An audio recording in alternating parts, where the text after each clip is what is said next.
لا حول ولا قوة إلا بالله العلي العظيم. أعوذ بالله من الشيطان اللعين الرجيم. بسم الله الرحمن الرحيم. الحمد لله الذي هدانا لهذا وما كنا لنهتدي لولا أن هدانا الله. لقد جاءت رسل ربنا بالحق. الصلاة والسلام والتحية والإكرام مولانا ومولا الثقلين جد الحسن والحسين أبي القاسم محمد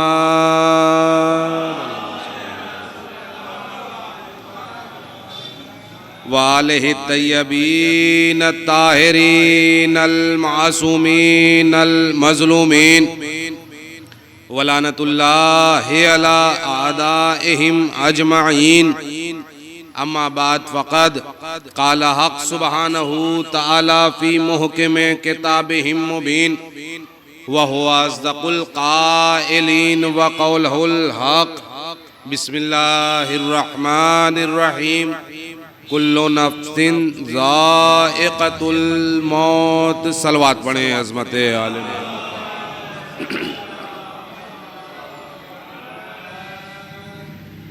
میرے محترم سامعین حضرات، میں نے جس آیہ کریمہ کی تلاوت کرنے کا شرف حاصل کیا ہے، قرآن مجید میں اس آیت کا جو نزول ہے وہ 3 موقعوں پر ہے، 3 جگہوں پر ہے.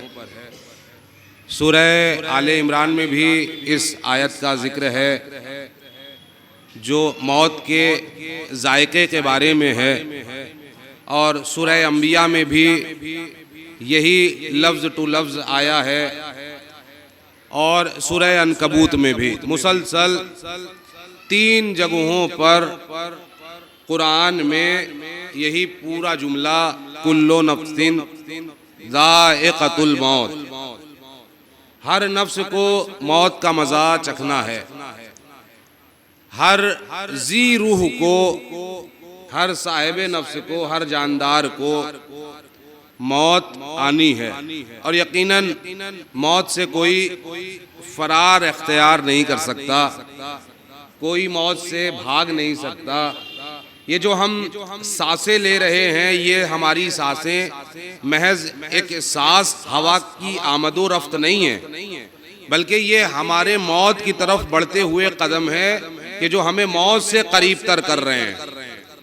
توجہ عزیزان ایمان. لیکن جہاں دنیا موت سے گھبرائی ہوئی ہے، پریشان ہے، حیران ہے، وہیں اہل بیت اطہار علیہم السلام کے چاہنے والے بڑے ہی مطمئن ہیں، اطمینان میں ہے. کیوں؟ اس لیے کہ ان کا مشکل کشا موجود ہے، اور مشکل کشا کا یہ وعدہ ہے کہ کوئی آئے یا نہ آئے، میں تمہاری عیادت کے لیے بھی آؤں گا، تمہاری شفاعت کے لیے بھی آؤں گا، آخرت کی منزل میں آؤں گا، قبر کی منزل پہ آؤں گا، میزان کی منزل پہ آؤں گا، حساب و کتاب کی منزل پہ آؤں گا. یہ ہمارے مولا کی ضمانت ہے شیعوں کے لیے کہ آپ کو موت سے گھبرانے کی ضرورت نہیں ہے، موت سے پریشان ہونے کی ضرورت نہیں ہے. عزیزان ایمان، مرنے والے کو دنیا سے کوئی بھی بچا نہیں سکتا، موت سے کوئی بھی بھاگ نہیں سکتا. جو بھی دنیا میں آیا ہے سب کے لیے موت ہے.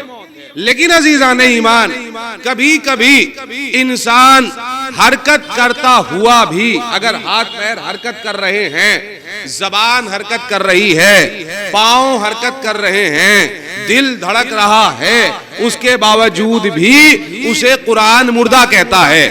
اہل بیت اطہار کی نگاہ میں وہ مردہ ہوا کرتا ہے. وہ انسان کون سا ہے؟ یہ ضروری نہیں ہے کہ جسے آپ اپنے کاندھے پر لے جاتے ہیں اور جسے قبر کی آگوش میں اتارتے ہیں، بظاہر دنیا میں جسے لوگ مردہ شمار کرتے ہیں، یہ ضروری نہیں ہے کہ وہی مردہ ہے. نہیں عزیزان ایمان، پیمانہ آپ بدلیے.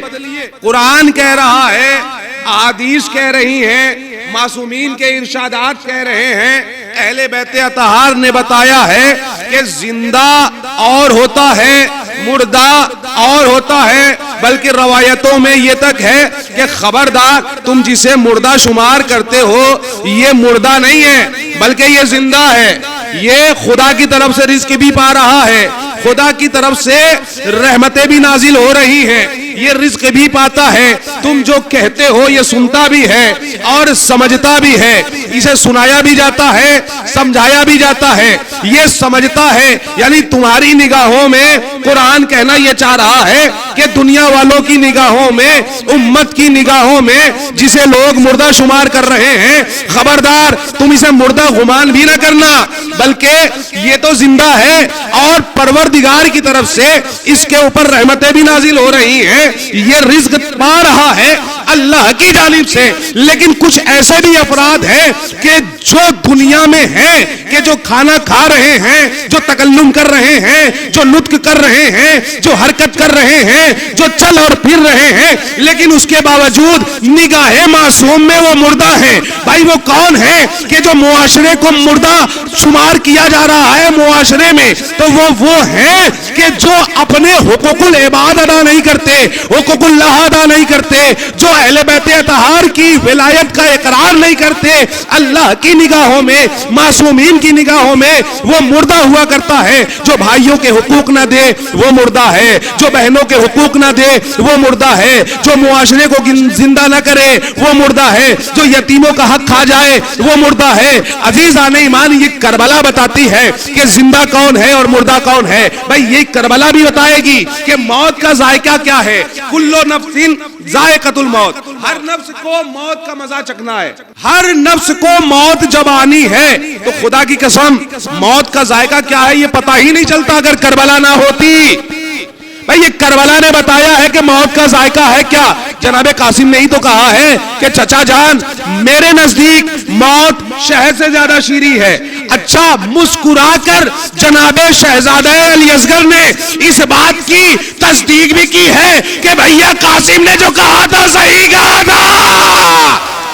صلوات علیہ عظمت آل محمد پر۔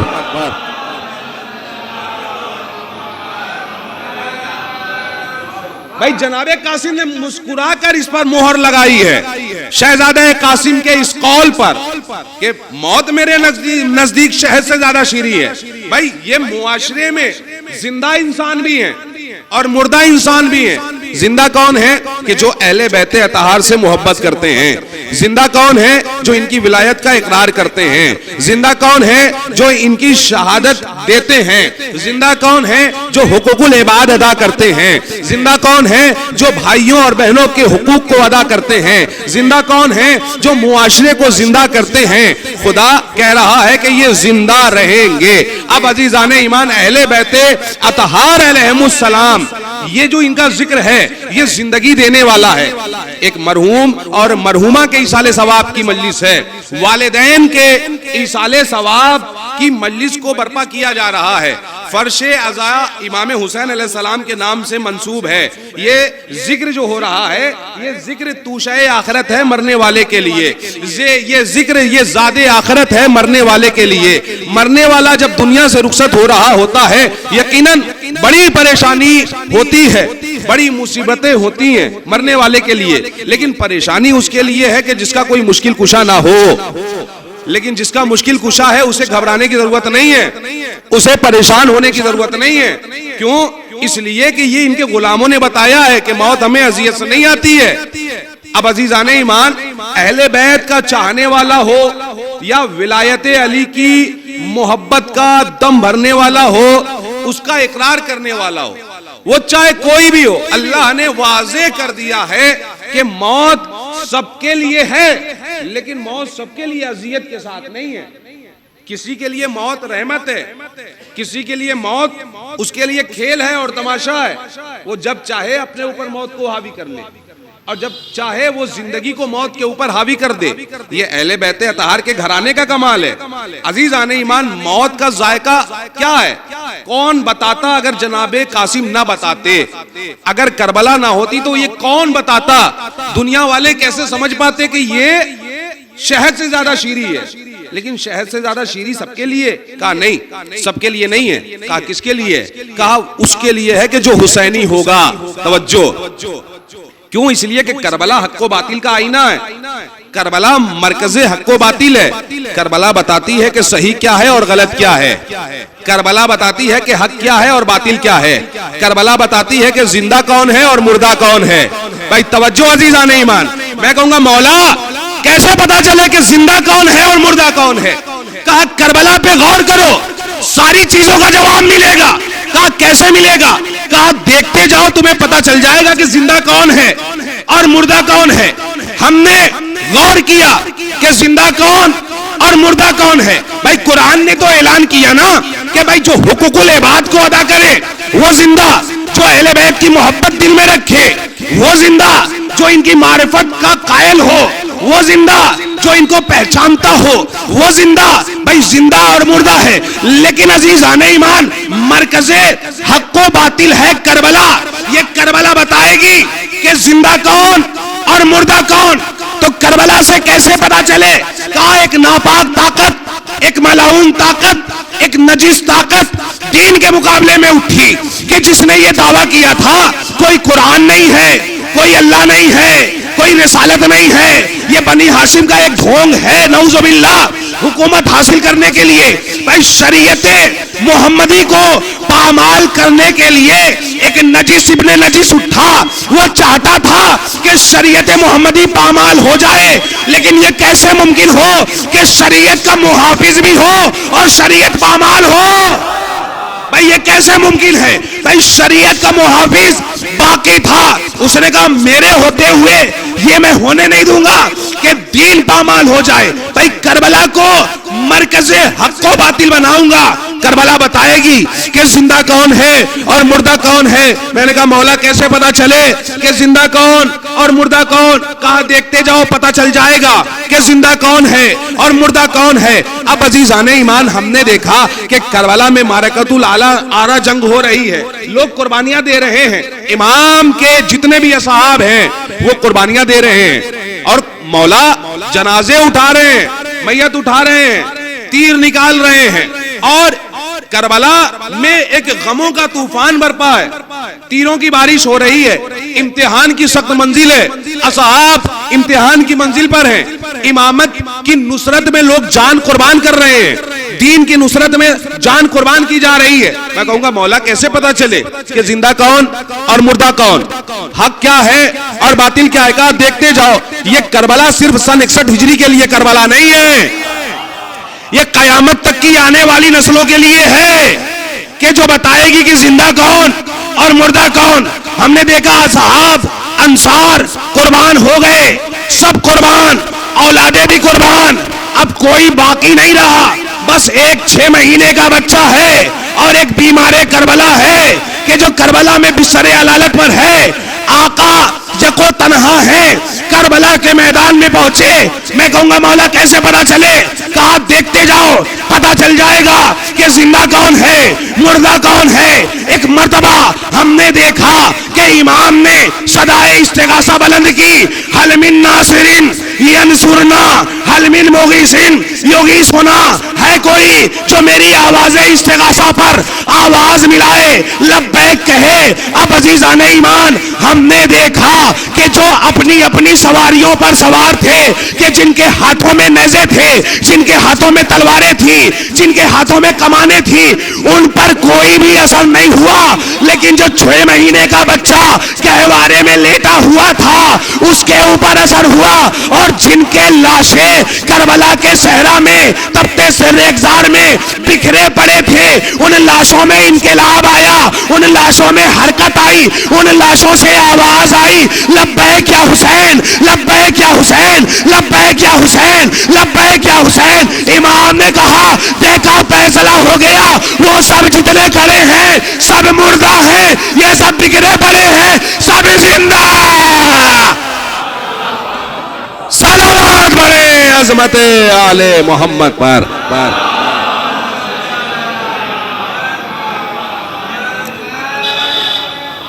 بھئی یہ سب زندہ ہے۔ بھئی یہ کربلا بتائے گی، کربلا ہے حق و باطل کا آئینہ، یہ کربلا بتائے گی کہ زندہ کون ہے اور مردہ کون ہے۔ بھئی کربلا ایک مرکز ہے، کربلا اسلام کی آگوش کا نام ہے، کربلا اسلام کی ایک گہوارے کا نام ہے.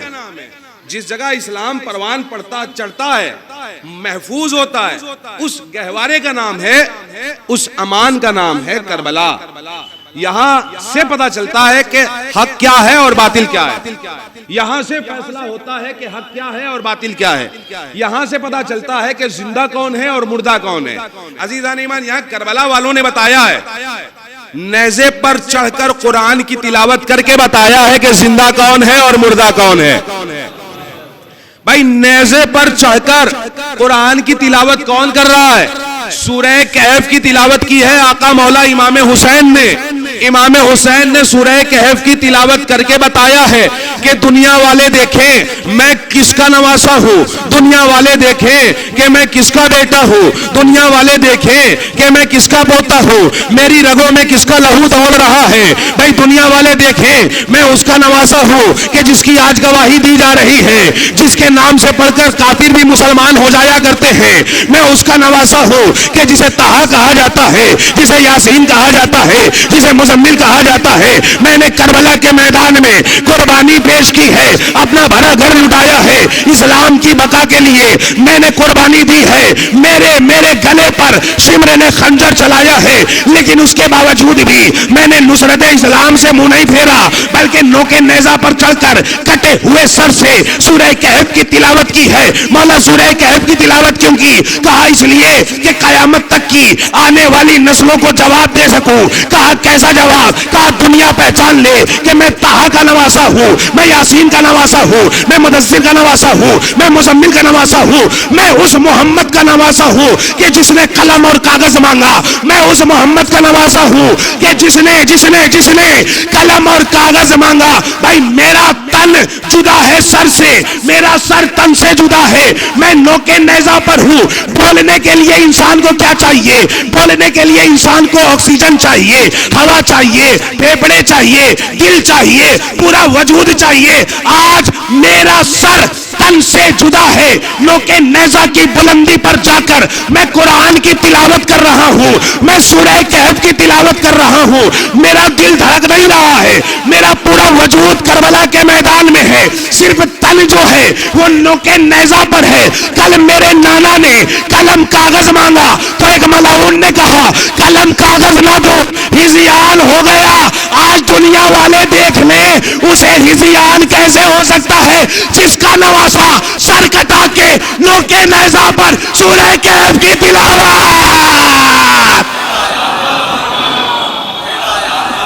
اے سلامت رہے، سلامت رہے. صلوات پڑھے عظمت آل محمد.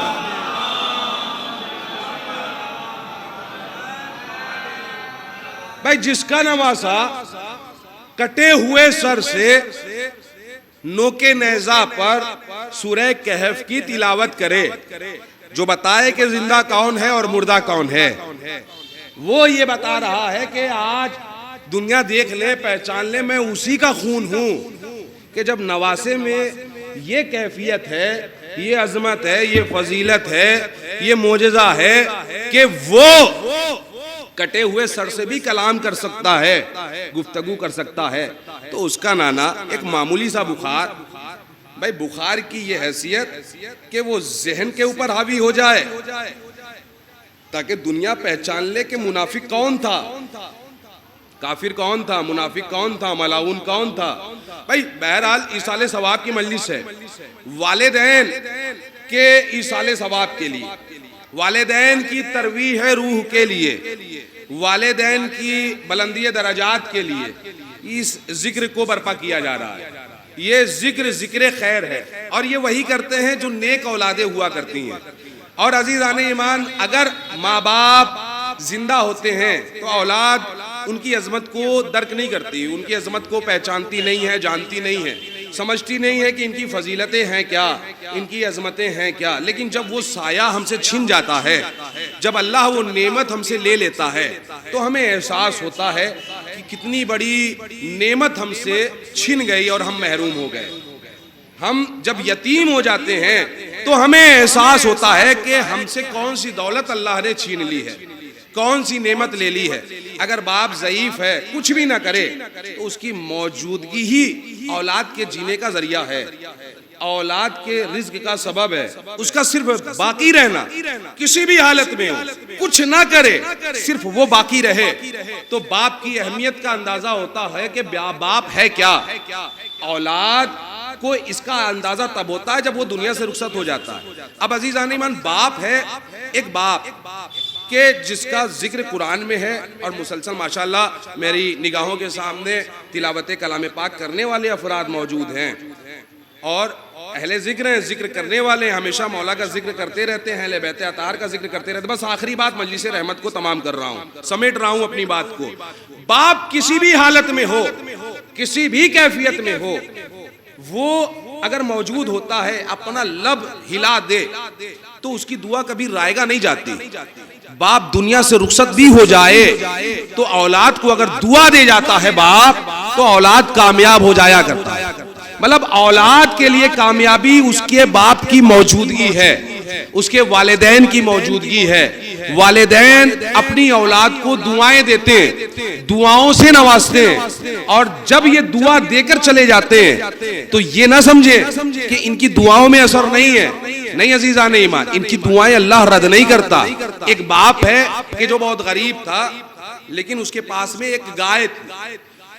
جب وہ دنیا سے رخصت ہونے لگا تو اس کا ایک چھوٹا سا بچہ کہ جو بہت کمسن تھا, اور ایسی کیفیت تھی کہ وہ اس گائے کو دیکھ نہیں سکتا تھا, اس کی تربیت نہیں کر سکتا تھا. بھائی سورہ بقرہ کہ جس کا پورا واقعہ سورہ بقرہ میں موجود ہے, اگر آپ دیکھیں تو قرآن نے اس واقعے کو جگہ دی ہے. باپ کی عظمت کیا ہے تاکہ اسے لوگ پہچان سکیں, سمجھ سکیں. اب وہ باپ جب دنیا سے جانے لگا تو اس نے اللہ کی بارگاہ میں اپنی اولاد کے حق میں دعا کی.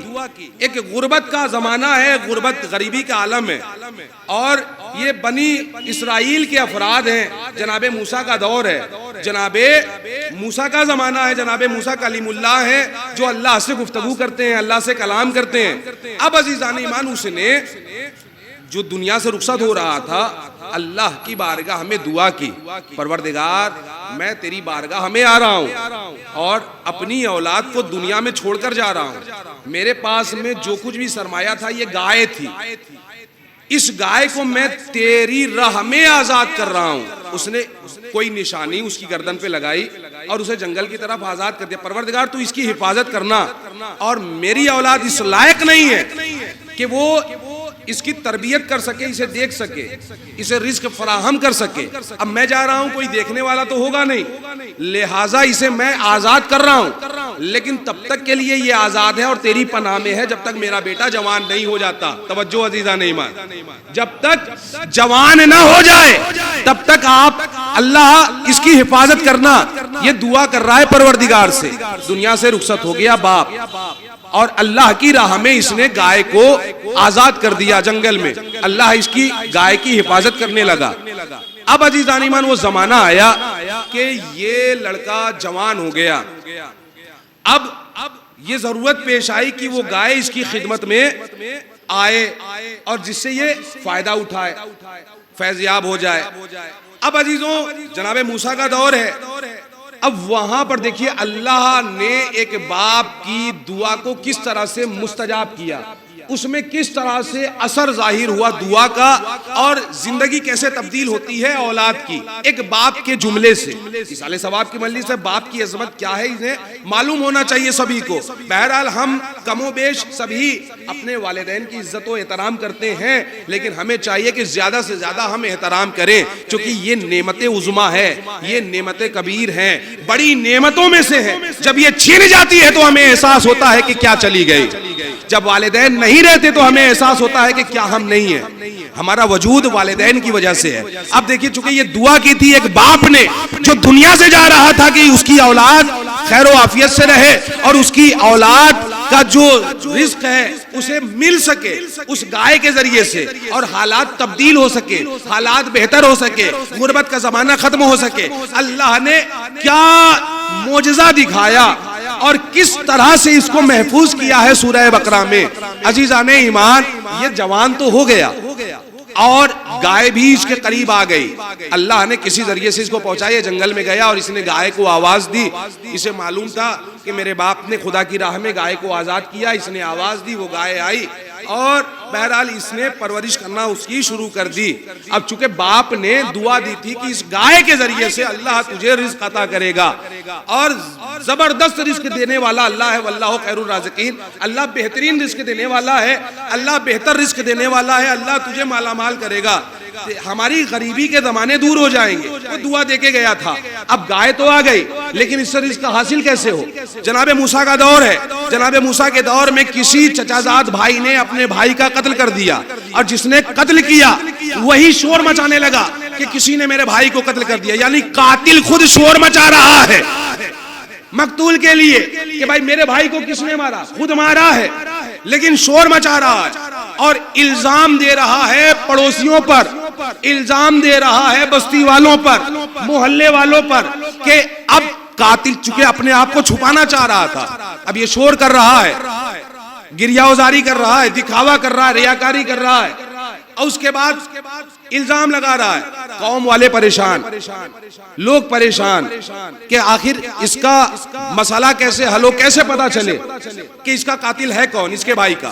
تب ایک مرتبہ یہ قوم جناب موسیٰ کے پاس پہنچی, جناب موسیٰ سے کہا, جناب موسیٰ کلیم اللہ ہے, اللہ سے گفتگو کرتے ہیں, اللہ سے سوال کیا تو اللہ نے اس کا حل بتایا. کہا کہ اپنی قوم سے ایک گائے طلب کرو, ایک گائے طلب کرو.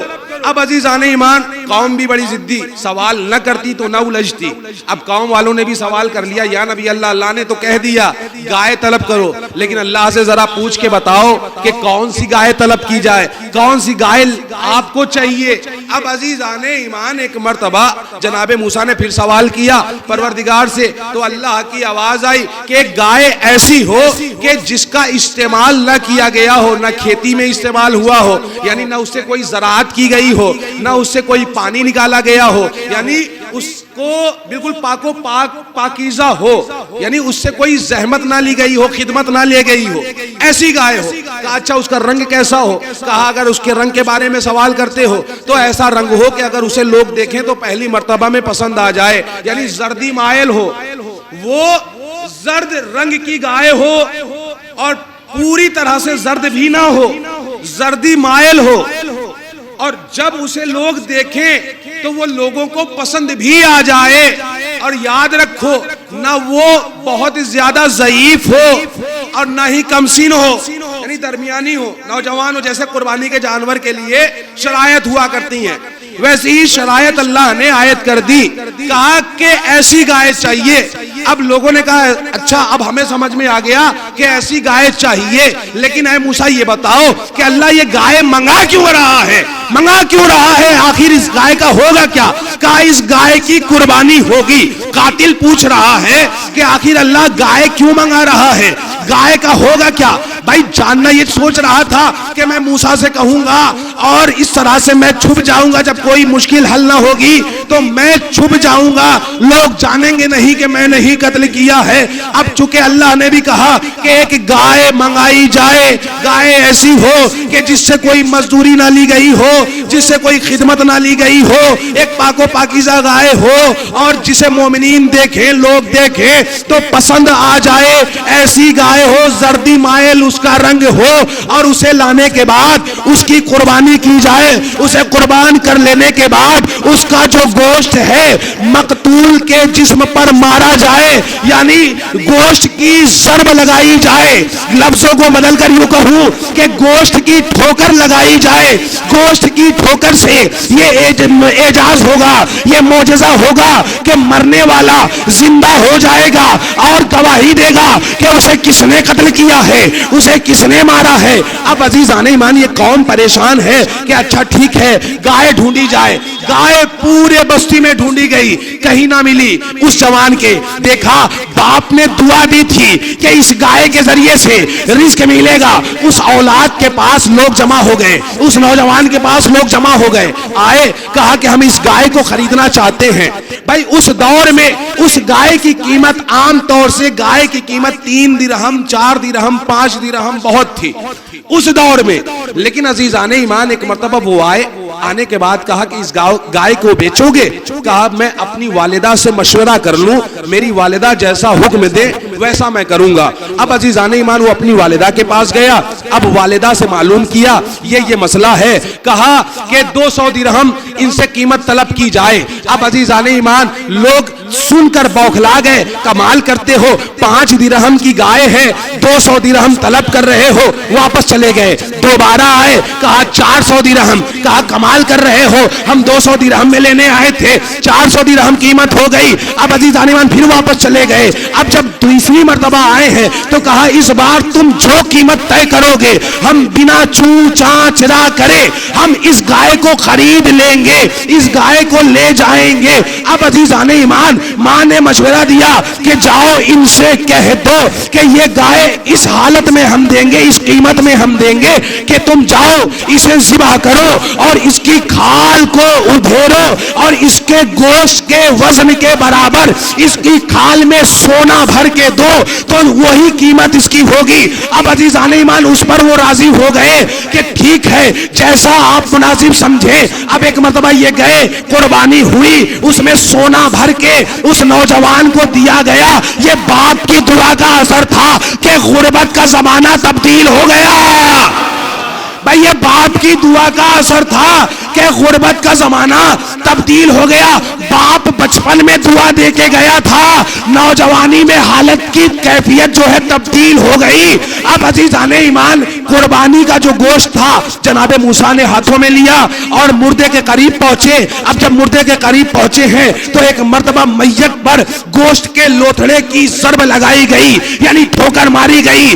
گوشت کے ذریعے سے جیسے ہی ٹھوکر لگی ہے مردہ اٹھ کر بیٹھ گیا، اس نے گواہی دی یہی میرے چچا کا لڑکا، اسی نے مجھے قتل دیا ہے۔ بھائی قاتل بے نقاب ہو گیا، اللہ نے بے نقاب کر دیا قاتل کو۔ تو بھیا پورے مفسرین قرآن، حافظ قرآن، کتابیں لکھنے والے، کتابیں پڑھنے والے، قرآن رٹنے والے، جھوم جھوم کر قرآن کو پڑھنے والے اس واقعے کو نقل کرتے ہیں اور کہتے ہیں کہ گوشت کی ٹھوکر سے مردہ زندہ ہوا، گوشت کی ٹھوکر سے مردہ زندہ ہوا۔ توجہ، گوشت کی ٹھوکر سے مردہ زندہ ہوا تو کوئی بدعتی مفتی اٹھ کر نہیں آتا کہ یہ کیسے ہو سکتا ہے کہ کوئی گوشت کی ٹھوکر سے، گائے کے گوشت کی ٹھوکر سے مردہ کیسے زندہ ہو سکتا ہے۔ قرآن نے اسے محفوظ بھی کر لیا، اما جب گوشت کی ٹھوکر سے مردہ زندہ ہو سکتا ہے تو جو مالک کائنات ہو، امیر المومنین ہو، علی کی ٹھوکر سے اگر مردہ زندہ ہو جائے تو تعجب کی سماعت کا صلوات پڑھیں عظمت آل محمد پر۔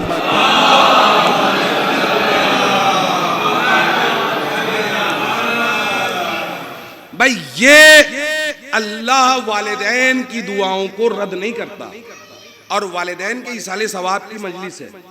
یہ کربلا ہی نے تو ہمیں بتایا ہے کہ حق کیا ہے اور باطل کیا ہے، زندہ کون ہے اور مردہ کون ہے، صحیح کیا ہے اور غلط کیا ہے۔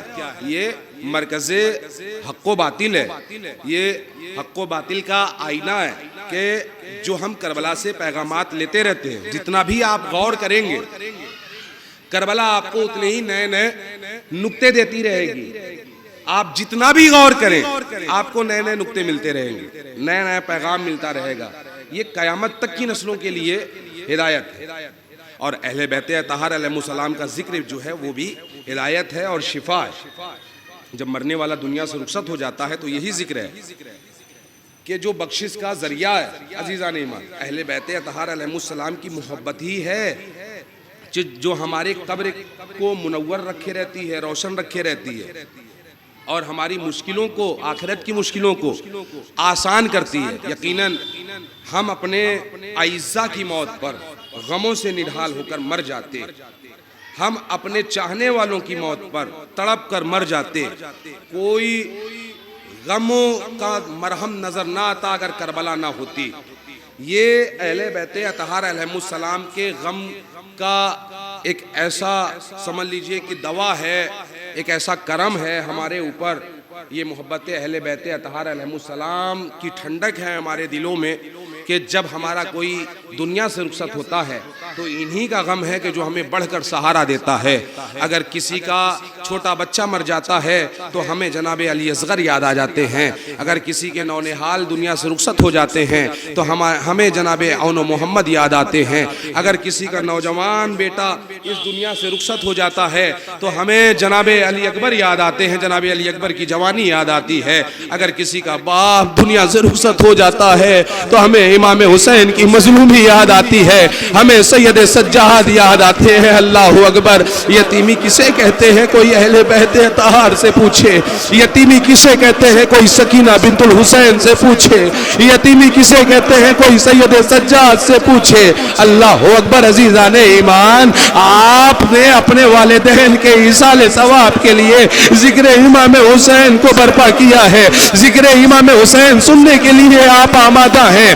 پتہ ہے عزیزان ایمان, جہاں جہاں بھی امام علی مقام کا تذکرہ ہوتا ہے وہاں وہاں شہزادی فاطمہ زہرا اپنا شکستہ پہلو لیے ہوئے اپنے بیٹے کا ذکر سننے کے لیے جاتی ہیں. عزاداروں کی خدمت میں اپنے رومال کو پھیلا دیتی ہیں. کیوں؟ اس لیے کہ یہ جو ہمارے آنسو ہیں یہ آنسو نہیں ہیں بلکہ غم امام حسین علیہ السلام, زخم امام حسین علیہ السلام کے لیے یہ ایک دوا ہے, یہ ایک مرہم ہے جو شہزادی فاطمہ اپنا شکستہ پہلو لیے ہوئے آتی ہے.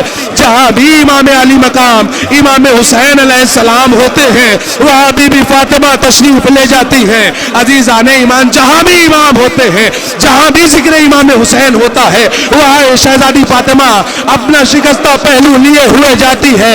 عزیزان ایمان, بغیر دلیل کے میں کوئی بات نہیں کرتا.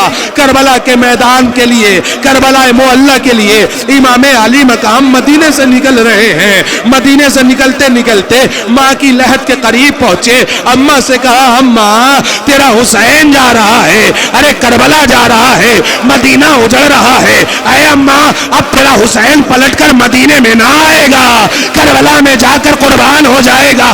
ارے قبر بطول لرزنے لگی. قبر بطول سے آواز آئی, میرے حسین کیا کہہ رہے ہو؟ تم سمجھتے ہو کہ تم مدینہ چھوڑو گے؟ ارے میں قبر میں رہوں گی, تم کربلا بعد میں پہنچو گے. میں کربلا پہلے پہنچ کر اپنے بالوں سے تیرا مقتل صاف کروں گی.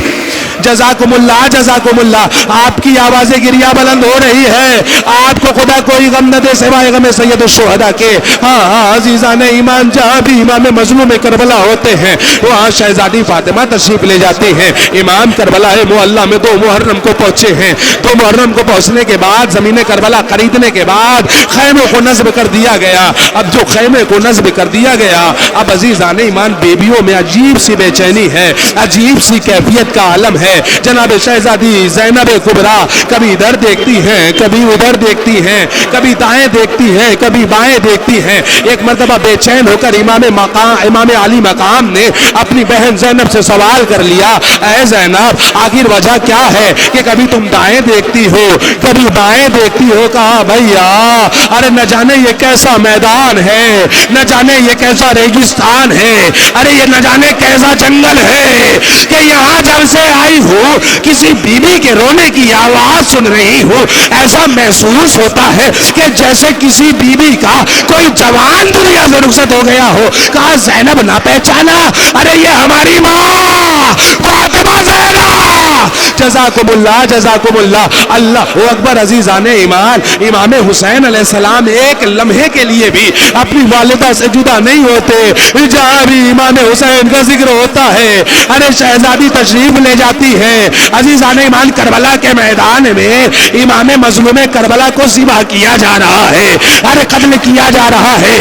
امام قربانی دے چکے, امام اکبر کی قربانی دے چکے, اور محمد کی قربانی دے چکے, اپنے اصحاب کی قربانی دے چکے. میدان کربلا میں جب خود قربانی دے رہے ہیں, تیروں کے آسمان سے جب زمین کی طرف آئے ہیں, زمین پر نہیں پہنچے بلکہ تیروں کے آسمان پر معلق رہے. امام تیروں کے آسمان پر ہیں, تیروں کے اوپر معلق ہیں, تڑپ رہے ہیں. شمر ملعون آگے بڑھا, اس نے ضربت لگانی چاہیے. اب عزیزان ایمان, تاریخ اسلام میں لکھا ہے کہ ضربت لگائی گئی, ہر ضرب پہ مولا مولا بیان کر رہے ہیں امام اتنے زخمی ہیں کہ نبیوں کا قافلہ کربلا کے میدان میں موجود ہے. آدم نے امام مظلوم کربلا کی طرف دیکھا تو آدم نے رخ پھیر لیا. نوح نے دیکھا, نوح نے رخ پھیر لیا. ابراہیم نے دیکھا, ابراہیم نے رخ پھیر لیا. تمام انبیاء نے امام حسین کو دیکھا تو اپنا اپنا رخ پھیر لیا. آخر میں امام کو امام کے نانا نے دیکھا, رسول نے دیکھا, اپنا چہرہ پھیر لیا یہ کہہ کر اس حالت میں اپنے نواسے کو نہیں دے سکتا. امام علی مرتضیٰ شیر خدا ہیں, اپنے بیٹے کو اس حالت میں دیکھا, کہا اس حالت میں میں اپنے حسین کو نہیں دے سکتا. ارے امام حسن مجتبیٰ نے اپنے بھیا حسین کو دیکھا, کہا ایسی حالت میں میں حسین کو نہیں دے سکتا. ایک مرتبہ جب سب نے رخ پھیر لیا, ایک مرتبہ حسین کی آواز بلند ہوئی, اما زہرا, اما زہرا. آواز دی بی بی فاطمہ نے, اے میرے لال آجا میری آغوش میں, کب سے آغوش بہلائے تجھے آواز دے رہی ہوں. ماں کی آغوش میں بیٹے کا گلا تن سے جدا ہوا, زمین و آسمان کو جھٹکے لگتے رہے, آسمان سے خون کی بارش ہوتی رہی. منادی آواز دیتا رہا, الا قد قتل الحسین بے کربلا, الا ذبح الحسین بے کربلا, انا للہ و انا الیہ راجعون.